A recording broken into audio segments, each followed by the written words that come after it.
Commander Tyrus Vell stood on the bridge of the Whisper of Authority and watched the stars drift past the viewing screen.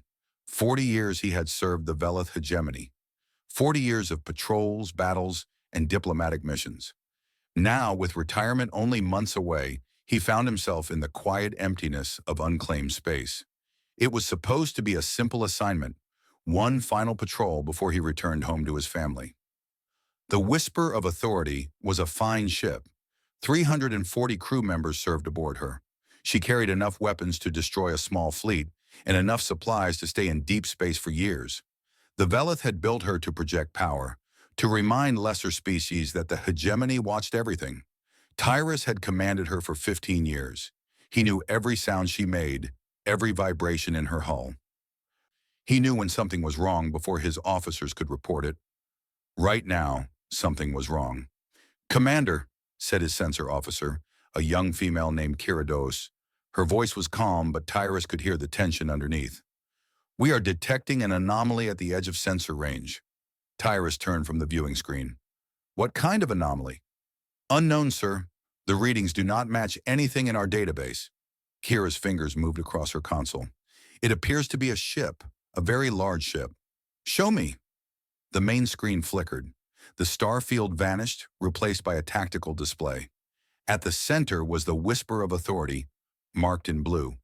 At the edge of the display, marked in yellow for unknown, was a shape that made Tyrus draw a sharp breath. The unknown vessel was enormous. The Whisper of Authority was considered a large cruiser by hegemony standards. This ship was at least 5 times her size, perhaps more. The sensors could not determine exact dimensions because the hull seemed to absorb scanning waves.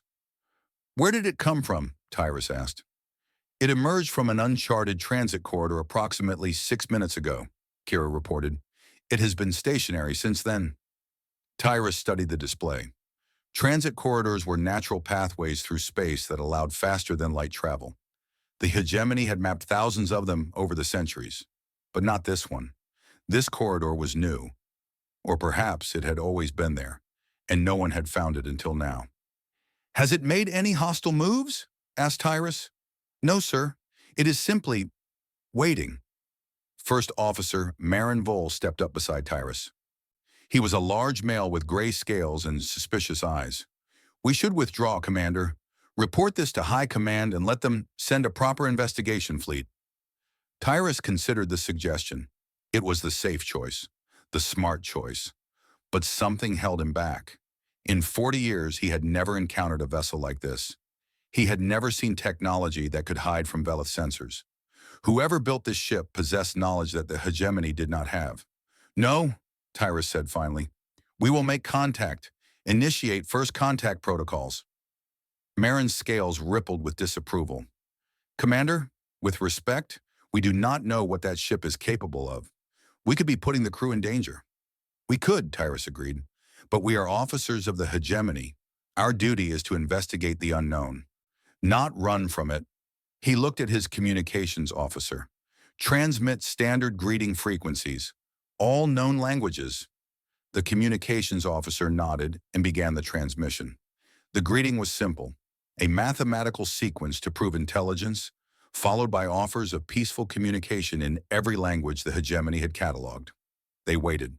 1 minute passed, then 2, then 5. "No response," the communications officer reported. Tyrus frowned. "Try again. Wider frequency range." Another transmission went out. Another silence followed. The bridge crew grew restless. Tyrus could feel their fear. The unknown vessel sat at the edge of their sensors like a predator watching prey.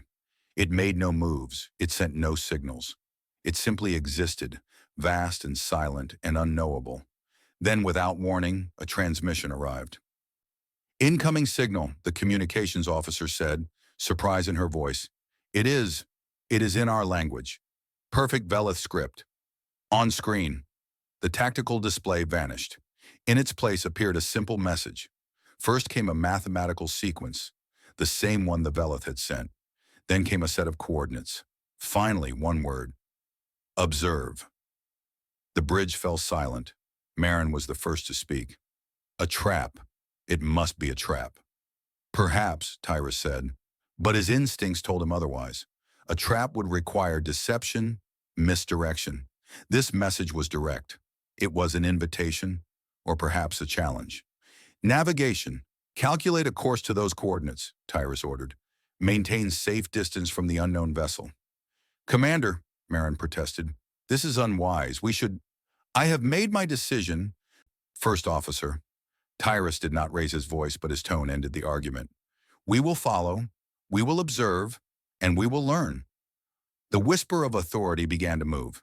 The unknown vessel, as if it had been waiting for this response, also began to move.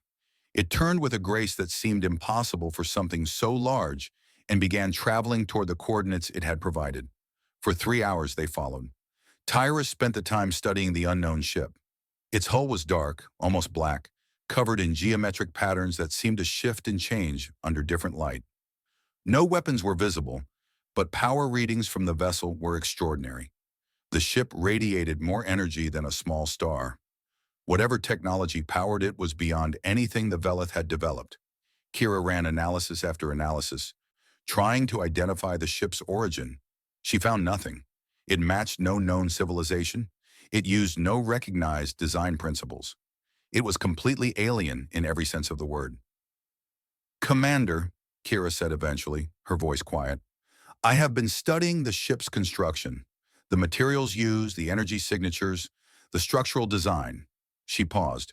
Whoever built this vessel is significantly more advanced than us. Significantly more advanced than anyone in known space. Tyrus absorbed this information. The Velith hegemony considered itself the most powerful civilization in the galaxy. They had conquered dozens of species. They had built an empire that spanned thousands of star systems. The thought that someone might be more powerful than them was difficult to accept, but the evidence was floating in front of him, vast and undeniable. Keep analyzing, Tyrus ordered. I want to know everything possible before we reach those coordinates. Another hour passed. Then the unknown vessel slowed and came to a stop. The whisper of authority stopped as well, maintaining its distance. They had arrived at a star system. A dim red star sat at the center, old and dying. 3 planets orbited it, or what remained of 3 planets. They had been shattered, broken, reduced to rubble and debris that spread across millions of kilometers. What happened here? Marin whispered. Tyrus did not answer. He was staring at the debris field, trying to make sense of what he was seeing. The destruction was total, complete. Whatever had lived in this system was gone. Commander, Kira said, her voice strange, I am detecting wreckage, ship wreckage, hundreds of vessels. Her fingers moved across her console. Running identification protocols now. The analysis took only moments. When the results appeared on screen, Tyrus felt his blood run cold. Kreth, Kira reported. The wreckage belongs to Kreth warships, the Kreth Dominion. Even the name sent fear through the hearts of most species. The Kreth were raiders, conquerors, slavers. They attacked without warning and showed no mercy. They had been terrorizing the frontier regions for decades. Even the Velith hegemony had been unable to stop them completely, and now hundreds of their warships floated in pieces around a dead star. How is this possible? Marin asked. The Kreth have one of the largest fleets in the galaxy. Who could destroy so many of them? Tyrus looked at the unknown vessel hanging in space ahead of them. He looked at its dark hull and its impossible size and its technology that defied understanding. They did, he said quietly. Whoever they are, they did this. Another transmission arrived. Like before, it was in perfect Velith script. The Kreth attacked our colony ship, 12,000 civilians. We responded. Tyrus read the message twice, then 3 times. The implications were staggering. This unknown species had lost a colony ship. 12,000 of their people had died, and their response had been to annihilate an entire Kreth fleet. Not just defeat them, not just drive them away, annihilate them with such complete efficiency that nothing remained but scattered wreckage. Commander, Kira said, her voice barely above a whisper, if they can do this to the Kreth, what could they do to us? Tyrus had no answer. He stood on the bridge of his ship, surrounded by his crew, and for the first time in 40 years he felt truly afraid. The unknown vessel waited in the darkness, patient, silent, watching, and Tyrus understood, with terrible clarity, that the galaxy had just become a very different place. The whisper of authority drifted through the graveyard of ships. All around them, the wreckage of the Kreth fleet tumbled slowly through the void. Broken hulls, shattered weapons, debris that had once been the most feared warships in the frontier regions. Commander Tyrus Vell stood at the viewing screen and tried to count the destroyed vessels. He stopped at 300. There were many more. Analysis complete, Kirados reported from her station. Her voice was flat, drained of emotion. I have identified 347 Kreth warships in the debris field. This includes 12 heavy battlecruisers, 48 destroyers, and 287 support vessels. An entire battle fleet, First Officer Marinvol said. The Kreth sent an entire battle fleet against these strangers. And lost, Tyrus added quietly. He studied the wreckage as they passed. The damage patterns were strange. Velith weapons left distinctive marks, plasma burns, kinetic impacts, radiation scarring. The Kreth damage was different. It was precise, surgical. Ships had not been blasted apart by overwhelming firepower. They had been cut open, disabled, dismantled with almost artistic efficiency. Whoever did this understood Kreth technology, Tyrus observed. They knew exactly where to strike. Engines, weapon systems, life support. Each ship was killed in the most efficient way possible. That suggests intelligence gathering, Marin said. They studied the Kreth before attacking. They learned their weaknesses. Or they learned during the battle, Kira offered, adapted in real time, changed their tactics as they gathered information. Tyrus considered both possibilities. Neither was comforting. The unknown vessel continued to lead them deeper into the system. They passed the debris field and approached the fourth planet. Unlike the others, this world had not been destroyed. It was a small rocky planet with a thin atmosphere. Not naturally habitable, but suitable for colonization with the right technology. Commander, Kira said, surprise entering her voice, I am detecting life signs on the surface. Kreth survivors? No. Sir, multiple species. None of them Kreth. Her fingers danced across her console. I am reading thousands of individuals, perhaps tens of thousands. They appear to be living in organized settlements. Tyrus frowned. Show me. The viewing screen shifted to display the planet's surface. What Tyrus saw made him lean forward in shock. Refugee camps, hundreds of them, spread across the planet's habitable zone. Prefabricated shelters in neat rows. Medical facilities marked with universal symbols. Supply depots stacked with crates and containers. And everywhere people. Aliens of many different species, moving between buildings, gathering in open areas, living their lives. These are not Kreth, Marin said slowly. These are the species the Kreth conquered. They're slaves. They're subjects. Tyrus nodded. The Kreth were notorious for their slave trade. They raided weaker civilizations and took their populations as forced labor. Millions of beings lived and died under Kreth control, working in mines and factories until they collapsed. But these beings were not working. They were not enslaved. They were free. The strangers did not simply destroy the Kreth fleet, Tyrus said, understanding dawning.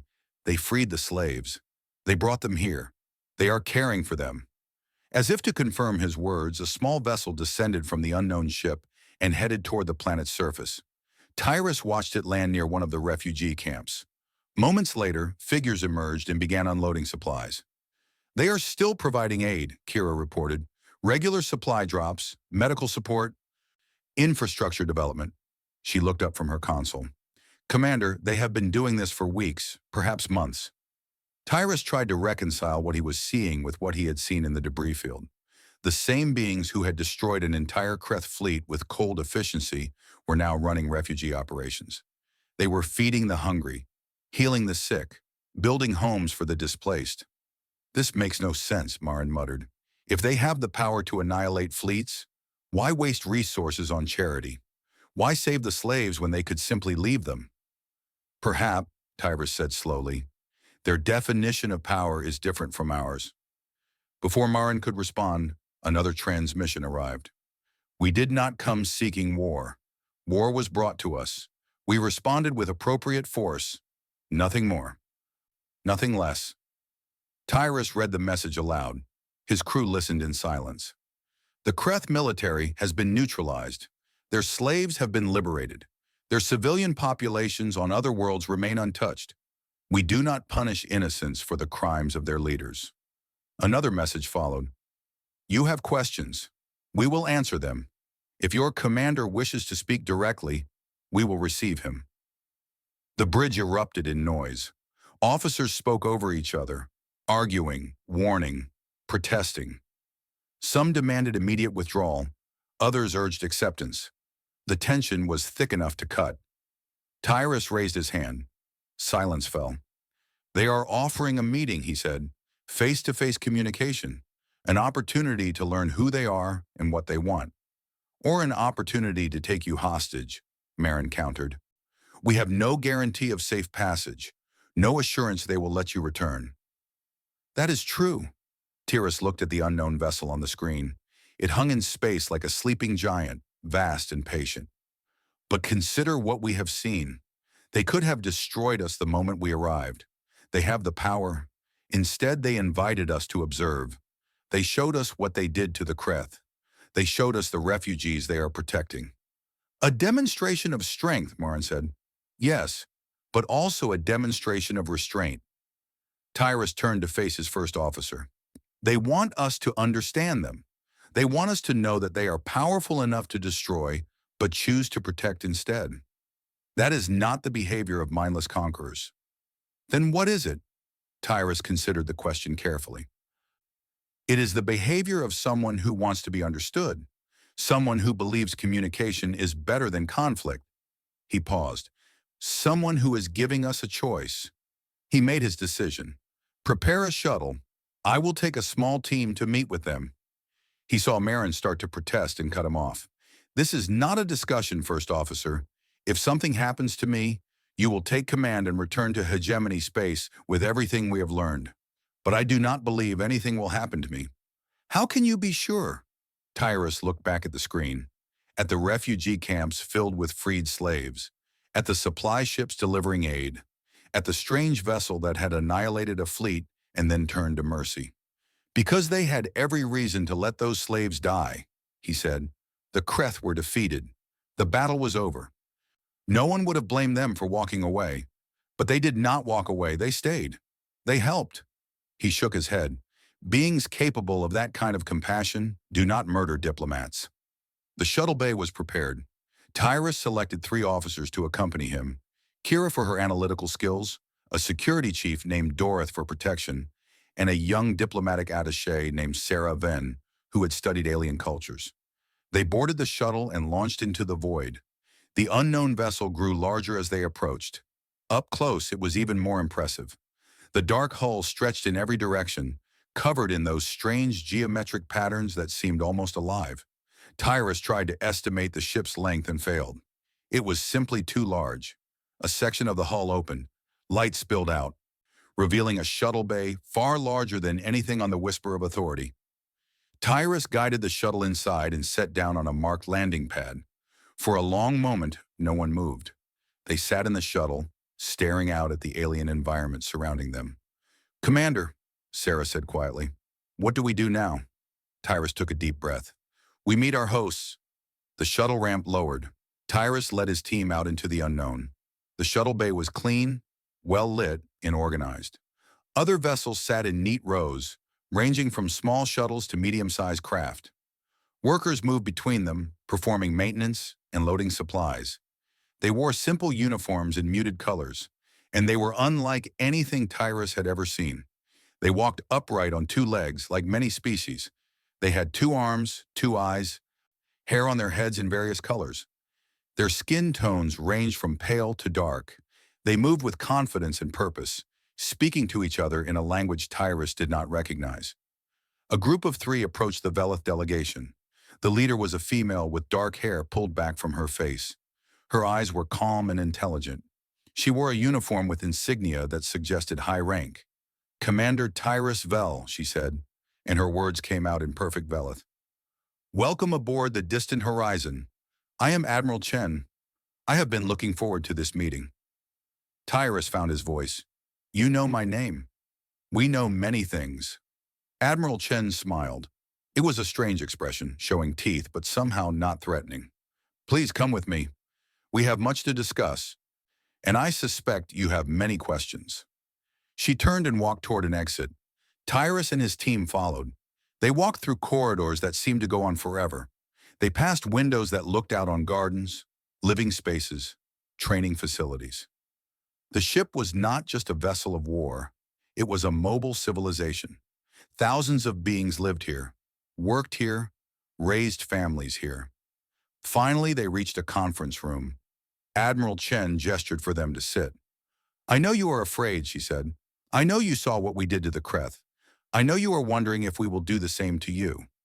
She sat across from them and folded her hands. Let me tell you who we are. Let me tell you what we want. And then you can decide for yourself whether we are something to fear. Tyrus met her eyes. I am listening. Admiral Chen nodded. We, she said, are human. Commander Tyrus Vell sat in the conference room of the human ship and tried to process what he was hearing. Beside him, his officers were equally stunned. Kira had stopped taking notes. Dorothy had forgotten to look threatening. Sarah was leaning forward with her mouth slightly open.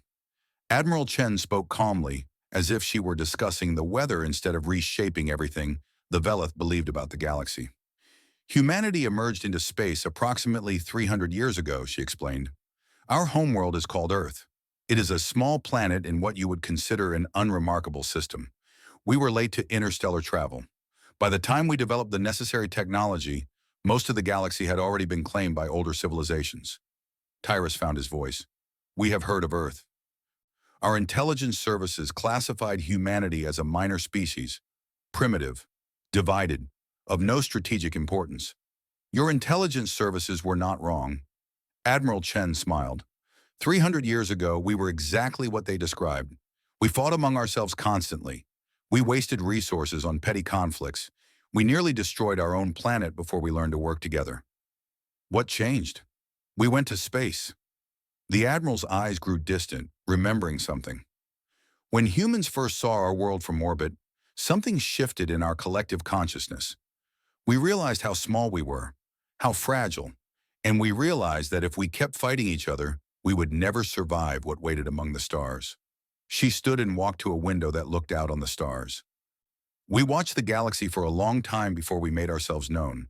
We observed how other civilizations behaved, the Velith hegemony, the Kreth dominion, the merchant coalitions, the slave empires, the conquered worlds.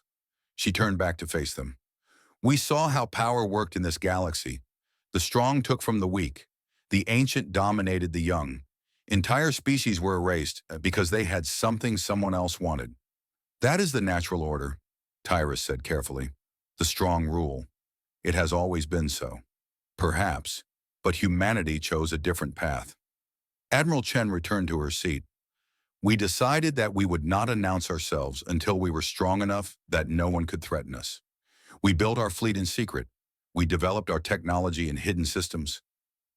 We prepared for the day when we would have to defend ourselves. The Kreth found you, Kira said. Yes, one of our colony ships wandered into territory they claimed. 12,000 civilians, families, children. The Admiral's voice remained calm, but something cold entered her eyes. The Kreth did not attempt communication. They did not offer terms. They simply attacked. They destroyed the ship and took the survivors as slaves. And you responded, Tyrus said. We responded. Admiral Chen nodded. We tracked the Kreth fleet to their staging area. We analyzed their technology, their tactics, their weaknesses, and then we eliminated them. Completely, efficiently, without mercy. Dorothy, the security chief, spoke for the first time. You showed mercy to the slaves. The slaves did nothing wrong. They were victims, not enemies. The Admiral shrugged. We destroyed those who attacked us. We freed those who were oppressed by them. We saw no contradiction in this. Tyrus struggled to understand. The Velith way was simple. Strength justified action. If you had the power to take something, you had the right to take it. The idea of deliberately choosing not to use power was foreign to everything he had been taught.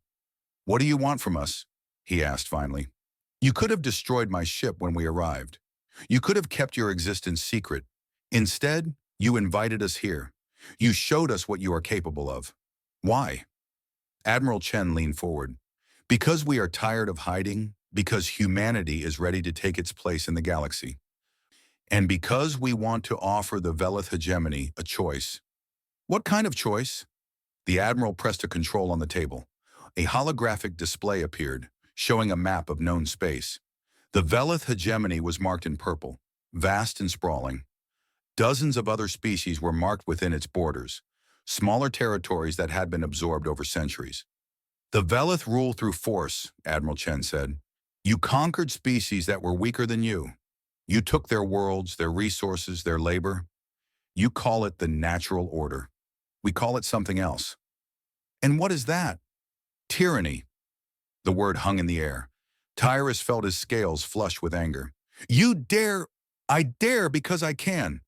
The Admiral's voice did not change, but her eyes met his without flinching. "Commander, I am not trying to insult you. I am stating a fact. The Velith built their empire on the backs of conquered peoples. This is not a judgment. It is simply true." Tyrus forced himself to remain calm. "Every great civilization has done the same. The Velith are no different from any other power in the galaxy." "You are correct, and that is the problem." Admiral Chen gestured at the map. "For thousands of years, the galaxy has operated on one principle: the strong take what they want. This creates an endless cycle of conquest and resistance, oppression and rebellion. Species rise and fall, empires expand and collapse. Nothing ever really changes. And humanity intends to change this? Humanity intends to offer an alternative." The Admiral pressed another control. The map shifted, showing projections and data streams. "We are not interested in conquering the Velith. We have no desire to rule your worlds or take your resources, but we are interested in changing how the galaxy works." "How?" "By removing the incentive for conquest." Admiral Chen pointed at the subjugated species within Velith borders. "These peoples serve you because they have no choice. They lack the power to resist. But what if that changed? What if they had options?" Tyrus felt a chill run through him. "You would arm our subjects against us?" "No, we would not need to." The Admiral's smile returned, but now it seemed almost sad. "We would simply let them know that they have a choice. Any species that wishes to leave Velith control would be welcome in human space.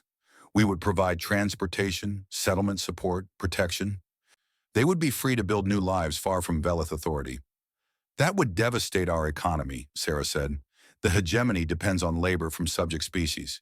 If they all left, your empire would collapse." "Yes," Admiral Chen nodded.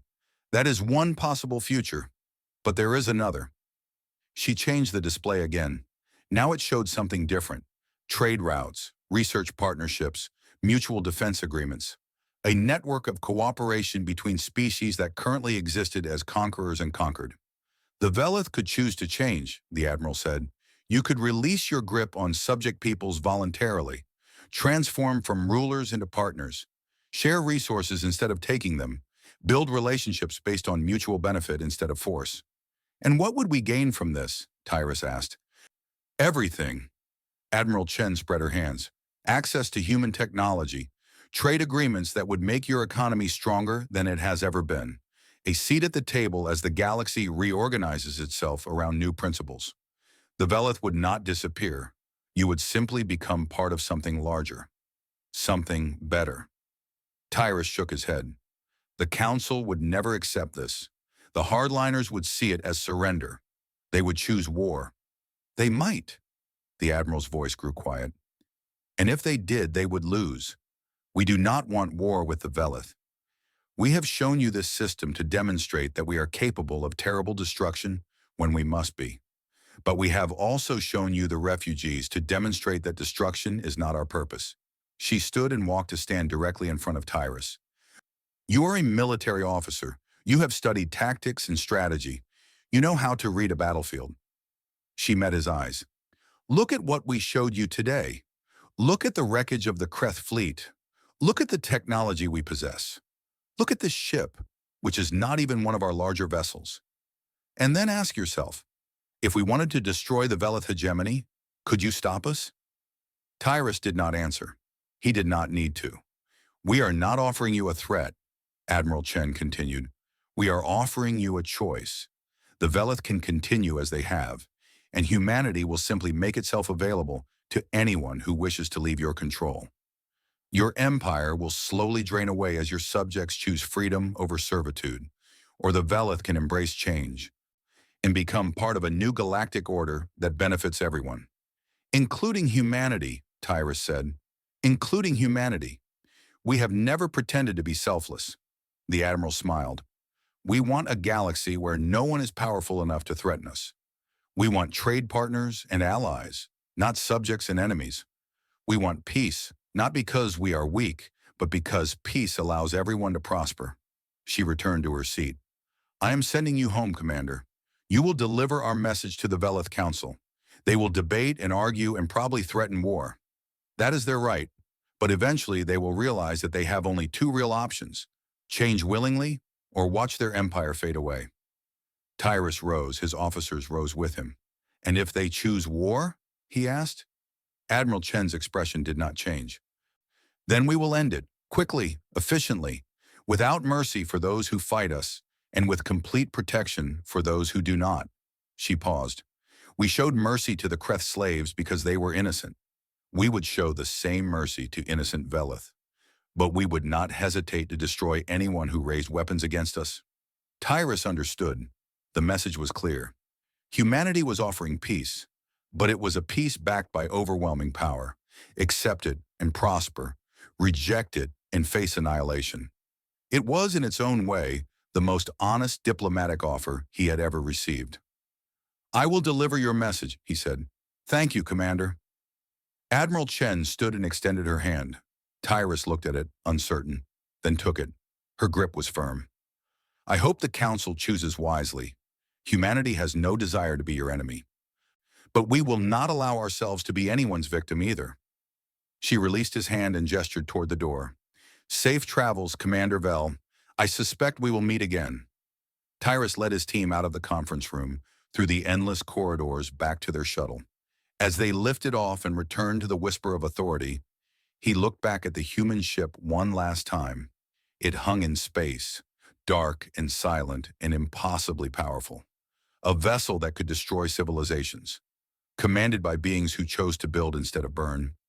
Tyrus did not know what the Council would decide, but he knew, with absolute certainty, that the galaxy would never be the same.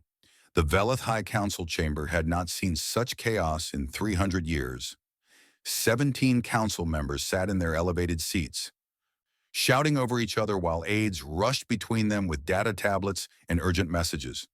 The viewing galleries were packed with observers, military officers, merchant lords, religious leaders, and representatives from a dozen subject species who had been granted permission to attend. Commander Tyrus Vel stood at the center of the chamber, waiting for the noise to die down. He had delivered his report 2 hours ago. Since then, the council had done nothing but argue. This is an outrage! High Counselor Dreth Koss slammed his fist on his podium. He was old, his scales faded to gray, but his voice still carried the authority of 50 years in politics. These humans dare to threaten the hegemony? They dare to tell us how to govern our own territory? They did not threaten us, Tyrus said for the 4th time. They offered us a choice with a weapon pointed at our heads. Dreth turned to address the full council. You have all seen the tactical data. You have seen what they did to the Kreth. This is not diplomacy. This is intimidation. With respect, High Counselor, the Kreth attacked them first. This came from Counselor Vera Soul, one of the younger members. She had risen through the merchant guilds and was known for her pragmatic approach to politics. The humans responded to aggression. They did not initiate it. Does that matter? They have the power to destroy entire fleets. They could turn that power against us at any moment. Or, Vera said calmly, we could ensure they never have reason to. The chamber erupted again. Dreth and his supporters demanded immediate military mobilization. Vera and the moderates called for diplomatic engagement. A third faction sat quietly, watching both sides, calculating which position would benefit them most. Tyrus observed it all with growing frustration. He had served the hegemony his entire life. He had believed in its mission, to bring order to a chaotic galaxy. But standing in this chamber, listening to the council argue about threats and power and military strength, he wondered if they had ever really understood what order meant. The humans had shown him something different. They had shown him that power did not have to mean domination, that strength could be used to protect instead of oppress, that the choice between mercy and cruelty was exactly that, a choice. Commander Vell! The voice cut through the noise. It belonged to the Grand Arbiter, the leader of the council. She was ancient, her scales nearly white, but her eyes remained sharp. You met these humans face to face. You spoke with their admiral. What is your assessment of their intentions? Tyrus considered his words carefully. Grand Arbiter, I believe the humans mean exactly what they said. They do not want war with the hegemony. They would prefer cooperation, but they are fully prepared to defend themselves if we force them to. And if we attack them, what would happen? We would lose. Tyrus heard gasps from the gallery. The humans possess technology far beyond ours. Their smallest ships outmatch our best warships. They have been preparing for centuries while we did not even know they existed.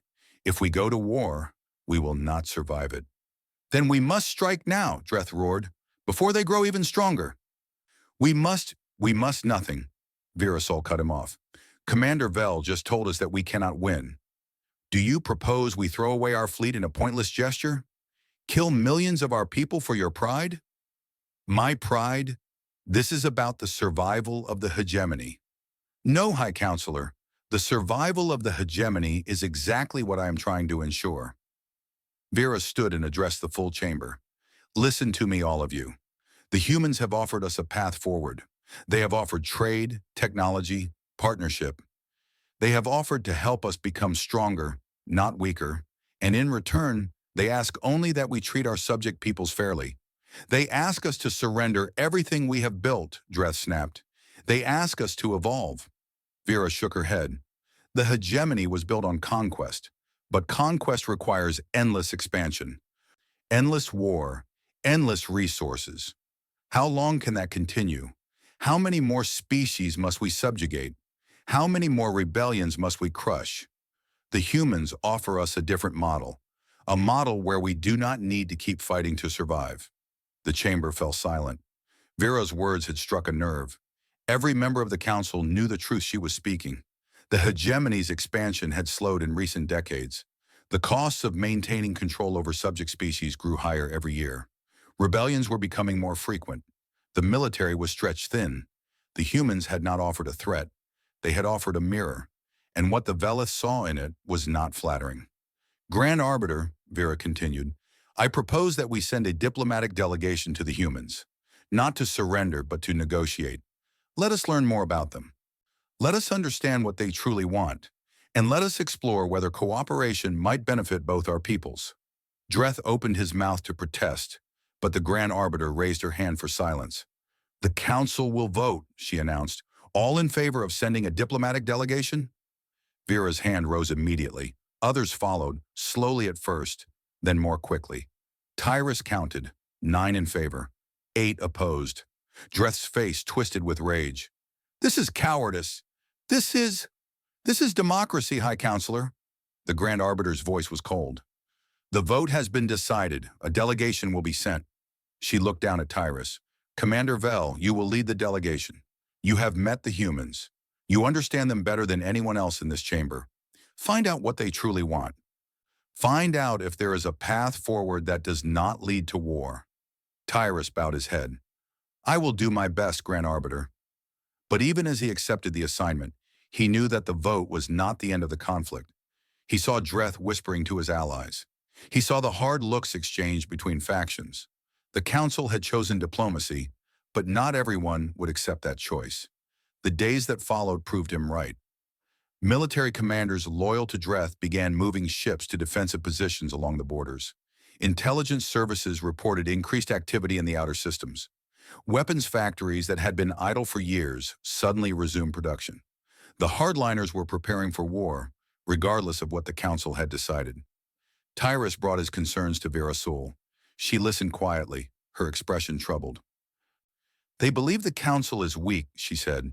They believe that if they can provoke a conflict with the humans, the council will have no choice but to support them. They are fools, Tyrus said. They did not see what I saw. They did not stand in that ship and feel the power radiating from its walls. If they force a war, they will destroy us all. Then we must ensure they do not force a war. Vera leaned forward. Commander, you must reach the humans before the hardliners do something irreversible. Make contact, begin negotiations, show the galaxy that the Velith can choose peace. Tyrus prepared his delegation as quickly as possible. But even as his ship departed Velith space, he received word that 3 warships under Dreth's command had left their assigned positions and were heading toward the border with human territory. He pushed his engines to maximum. He sent message after message to the human ship, the distant horizon, warning them of the approaching threat. He prayed that Admiral Chen would understand. The race was on, and the fate of 2 civilizations hung in the balance. Tyrus arrived at the coordinates where he had last encountered the humans. The distant horizon was gone, but another ship waited in its place, larger, more heavily armed, with weapon systems visible along its hull. This was not a carrier. This was a true warship. A transmission arrived almost immediately. Commander Vel, Admiral Chen sends her regards. She is currently occupied but has asked me to receive you. The voice was male, calm and professional. I am Captain Morrison of the Absolute Resolve. I understand you bring news. I bring a warning, Tyrus replied. Rogue elements within the hegemony are planning an attack. 3 warships are heading toward human space. They do not represent the Council's decision. They act on their own authority. There was a pause. We are aware of the approaching vessels. We have been tracking them since they left Velith space. You must understand, Captain, these are extremists. They want war. If they attack you and you respond with force, they will use it as justification to drag the entire hegemony into conflict. We understand, Commander. Captain Morrison's voice remained calm. And we appreciate your warning. But I must ask, what would you have us do? Allow them to attack us without response? Tyrus hesitated. He knew what he was about to suggest was treason. He knew that if anyone in the hegemony learned of it, his career would be over. His life might be over. But he also knew that it was the right thing to do. Disable them, he said. Do not destroy them. Show the same mercy you showed to the Kreth slaves. Capture the crews alive. Return them to the Council as prisoners, along with evidence of their actions. Another pause. Longer this time. You are asking us to solve an internal Velith problem for you, Captain Morrison said slowly. I am asking you to demonstrate once again that humanity does not resort to destruction when other options exist. Tyrus took a deep breath. I am asking you to prove that everything Admiral Chen told me was true, that your species values life, that you seek peace, not conquest, that you are better than us. The silence stretched. Then, stand by, Commander. I need to consult with my superiors. Tyrus waited. His officers watched him with wide eyes. They knew what he had done. They knew the risk he had taken. But none of them objected. They had been with him on the human ship.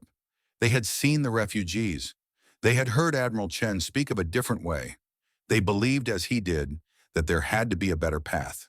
The transmission returned. Commander Vel, Admiral Chen has approved your request. Captain Morrison's voice carried something new. Respect.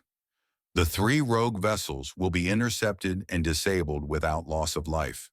Their crews will be detained and returned to Velith custody with full documentation of their unauthorized actions. Tyrus closed his eyes. Relief flooded through him. Thank you, Captain. Do not thank us yet, Commander. This is a gesture of good faith, nothing more. The future still depends on what your people choose to do with it. I understand. Then let us hope your council chooses wisely.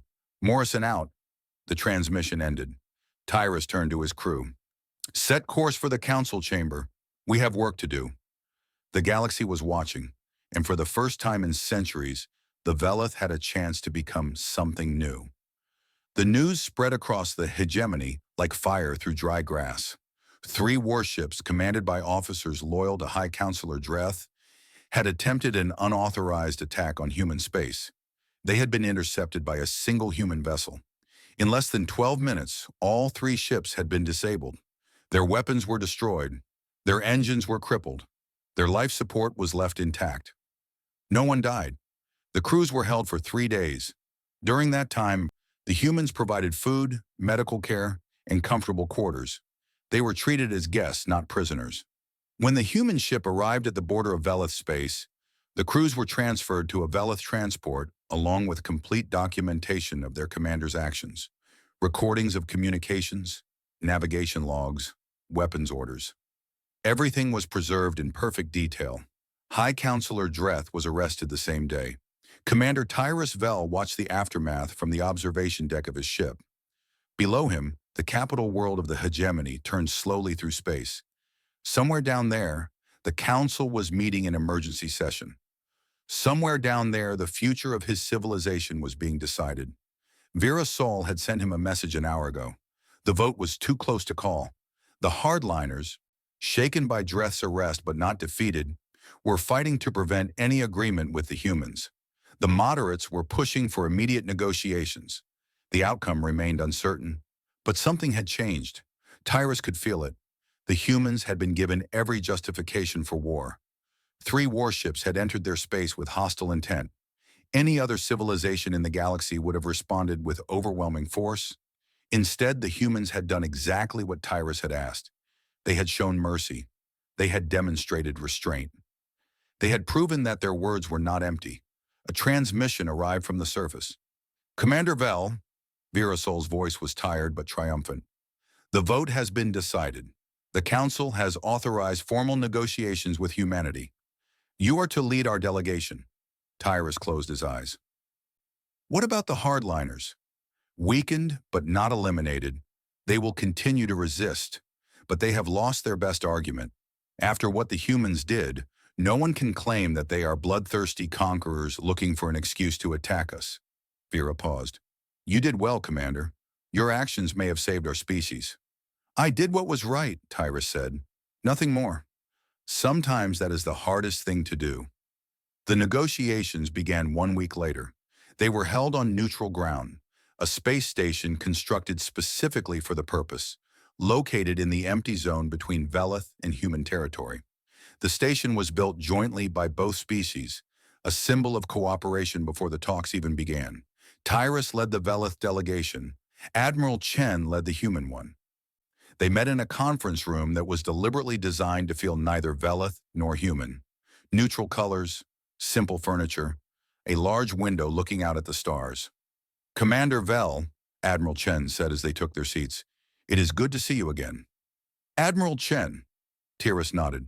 Thank you for what you did, for showing mercy to the rogue ships. Thank Captain Morrison.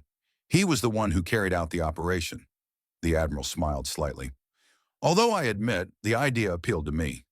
There is something satisfying about proving people wrong. You proved many things wrong, many assumptions, many fears. Good. Fear is a poor foundation for relationships. Admiral Chen opened a folder in front of her. Shall we begin? The negotiations lasted 3 months. They were difficult. Centuries of Velith expansion could not be undone in a few conversations. There were disputes over territory, resources, and the status of subject species. There were moments when the talks nearly collapsed. There were moments when war seemed inevitable after all. But they persisted. Slowly, painfully, an agreement took shape. The Velith would not release their subject peoples immediately. Instead, they would begin a transition period. Rights would be granted gradually. Autonomy would increase year by year. Within a generation, the subject species would be free to choose their own futures, remain with the hegemony as equal partners, leave to establish their own territories, or join human space. In return, humanity offered technology transfers, trade agreements, and security guarantees. The Velith economy would be strengthened, not weakened. The Velith military would be modernized, not dismantled.